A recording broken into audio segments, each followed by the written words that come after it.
नमस्कार दोस्तों। हमारी आज की कहानी है विक्रम बेताल कहानी। सबसे अधिक सुकुमार कौन। गौड़ देश में वृद्धमान नाम का एक नगर था जिसमें गुणशेखर नाम का राजा राज करता था। उसके अभय चंद्र नाम का दीवान था। उस दीवान के समझाने से राजा ने अपने राज्य में शिव और विष्णु की पूजा, गोदान, भूदान, पिंडदान आदि सब बंद कर दिए। नगर में डोंडी पिटवा दी कि जो कोई ये काम करेगा उसका सब कुछ छीनकर उसे नगर से निकाल दिया जाएगा।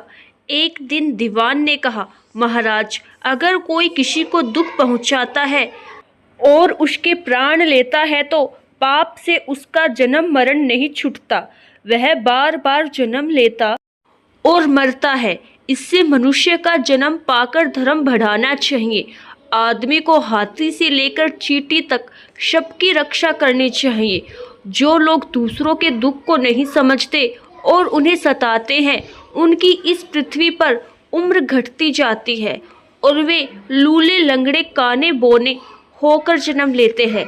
राजा ने कहा, ठीक है। अब दीवान जैसा कहता राजा वैसा ही करता। देव योग से एक दिन राजा मर गया। उसकी जगह उसका बेटा धर्मराज गद्दी पर बैठा।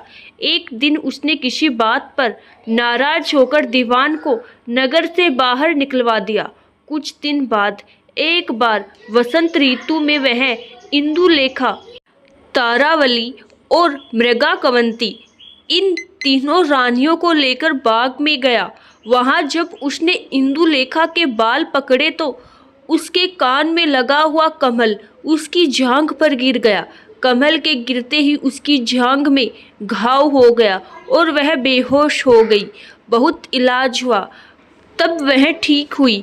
इसके बाद एक दिन की बात की, तारावली ऊपर खुले में सो रही थी। चांद निकला।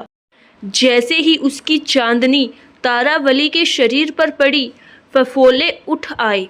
कई दिन के इलाज के बाद उसे आराम हुआ। इसके बाद एक दिन किसी के घर में मूसलों से धान कूटने की आवाज़ हुई। सुनते ही मृगाकवंती के हाथों में छाले पड़ गए। इलाज हुआ, तब जाकर ठीक हुई। इतनी कथा सुनाकर बेताल ने पूछा, महाराज बताइए, उन तीनों में सबसे ज़्यादा कोमल कौन थी। राजा ने कहा, मृगाकवंती, क्योंकि पहली दो के घाव और छाले कमल और चांदनी के छूने से हुए थे। तीसरे ने मूसल को छुआ भी नहीं और छाले पड़ गए, वही सबसे अधिक सुकुमार हुई। राजा के इतना कहते ही बेताल 9-2-11 हो गया। राजा बेचारा फिर मसान में गया और जब वह उसे लेकर चला तो उसने एक और कहानी सुनाई। धन्यवाद।